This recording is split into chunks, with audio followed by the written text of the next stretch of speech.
Well, it's about 3 a.m. I loaded most of the market truck last night. We are headed to the last market of the season right now. It is raining, but it's supposed to be clear in the morning. But then it's supposed to rain again starting at like 10 or 11. Good news is we're gonna have some more cleanup left to do on the farm, so that'll be the rest of this video. And then we are actually gonna do some corn and beans this year for my cousin. So we're gonna do some grain harvest here in probably the next couple weeks. So look out for some of those videos. So we are down in the well pit. Dad's gonna go turn on the well, get that start draining out. We are gonna shut off the main. Okay. Wait for him. We'll open this up and start getting this drained out.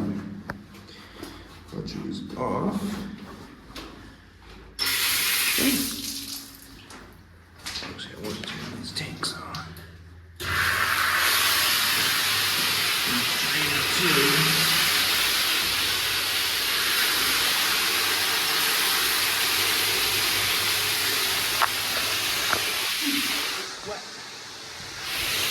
There we go.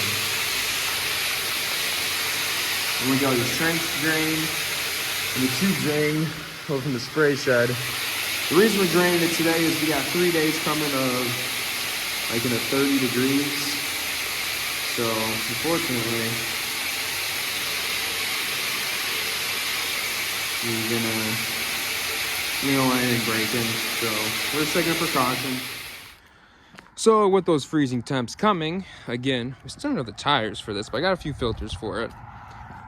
I had to go and winterize this little weed spray tank. Kind of sucks. I still plan on using it, but on the bottom of this, there's this little like T-joint, and so there's a plug on this side. So pull that plug out, drain everything in the tank.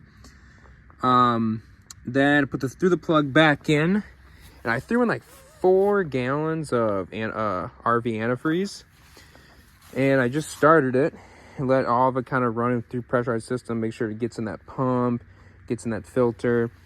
And then I squirted it out of here until it turned pink, so it should be antifreeze charged through the whole system now. Then all I did was I pulled off that filter, make sure that was empty of anything. It was really dirty, so I cleaned that off too.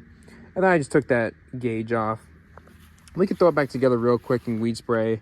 I still like to. Get the boom sitting right here, but we'll see what Mother Nature does. But I need to make a call on this thing tomorrow because those tires are supposed to have been in. My buddy still has to come and throw those grease zerks in for me. But I got the filters today. I'm going up to Grand Rapids on Friday, gonna pick the ATF fluid up, as well as my buddy's getting some hoses made for me for the pole saw on this. And then I gotta call Pipestone Small Engine, figure out what oil it takes. So we are almost done with this project. And we're still probably well over a month before we need to start pruning anyway. But I'd like to get her buttoned up. So this is why we winterize everything. It's about 29 degrees and it's snowing pretty good. It really sucks for a lot of guys. There's a lot of beans and a lot of corn out yet. I mean, it's Halloween today. And again, I mean, we can't cut in this, so I'm waiting for my cousin to call. Probably in a few days we'll get going and get ripping on some corn and beans, and it's gonna be a very late harvest here in Michigan. So like 3 days ago, I was in a t-shirt and it was in the 60s and 70s. Now there's almost an inch of snow on the ground and there's cars slipping and sliding everywhere. This is why we winterized everything. It just keeps snowing. It was not supposed to snow this much or this hard or put this much on the ground, but it did. This garage door broke today. Spring broke. They got me fixed for now. New parts coming in. And next week, the temperature's supposed to go back up to like the high 50s, mid 40s at night. So we gotta pull the weed sprayers back out, put them all back together so we can go weed spray, fall burn down, and then drain them and winterize them all again. Gotta love Michigan weather. Okay, so we end up getting way more snow overnight. We're at like 4 or 5 inches or something. It's November 1st. Usually we don't see snow for like 2 weeks. There's a lot of soybeans left in the field, all covered in snow now. You can see some pretty lodged. I mean, corn, there's snow all over leaves. So, no, nothing's going on in corn, beans today, that's for sure. Nothing's going on in the orchard, so it's gonna be another pretty boring day in the office of book work, so maybe I'll show you guys some of that, but I doubt you'll find that too exciting, so we'll see what's next.